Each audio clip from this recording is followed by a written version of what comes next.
قال اللہ تعالیٰ فی القرآن المجید ان الصلاۃ تنہی عن الفحشاء والمنکر۔ فرمایا اللہ رب العزت نے قرآن پاک میں، بے شک نماز تمہیں بے حیائی اور بری باتوں سے روکتی ہے۔ نماز مومن کی معراج ہے۔ نماز مومن کی اللہ رب العزت سے ملاقات ہے۔ نماز مومن کے دل کا سکون ہے۔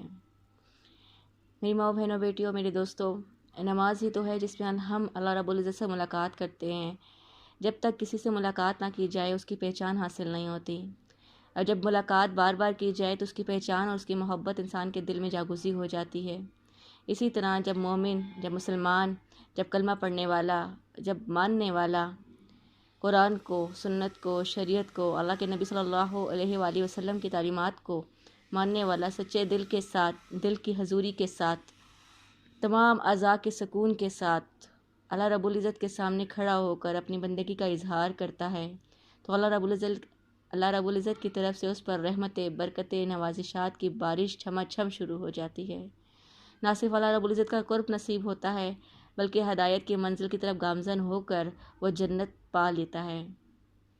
بندہ اللہ رب العزت کے حضور کھڑے ہو کر اپنی بندگی کا اظہار کرتا ہے، پھر جھک کر اللہ کی بڑائی کو مانتا ہے، پھر بیٹھ کر، پھر سجدے میں جا کر اپنا سر اس محبوب حقیقی کے قدموں میں رکھ کر کہہ دیتا ہے سبحان ربی العالی، کہ اللہ آپ ہی سب سے بڑے ہیں، اللہ آپ ہی اعلیٰ شان والے ہیں، اللہ میرا سب کچھ آپ ہیں۔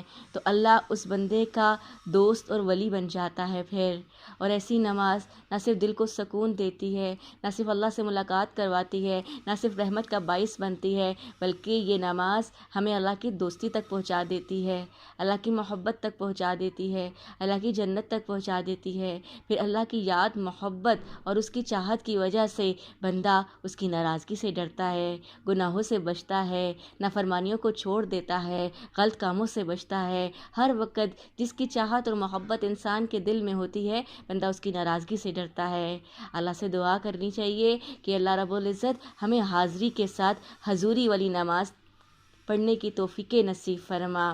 نماز تو ہم پڑھتے ہیں، ہمیں سوچنا یہ ہے کہ ہم نماز بھی پڑھ رہے ہیں اور ہمارے گناہ بھی نہیں چھوٹ رہے، تو ہماری نماز میں کہاں کمیاں ہیں؟ تو کمی ہی کمی ہے۔ ہمیں حضوری کے ساتھ اللہ رب العزت کو حاضر ناظر، جیسے بندہ بادشاہ کے دربار کے سامنے جب کھڑا ہوتا ہے تو اسے معلوم ہوتا ہے میرے سامنے بادشاہ ہے، تو اس کے اعضاء بھی سکون میں ہوتے ہیں، اس کی آواز اور لہجہ بھی دھیمی ہوتا ہے اور اس کی ساری توجہ بادشاہ کی طرف ہوتی ہے۔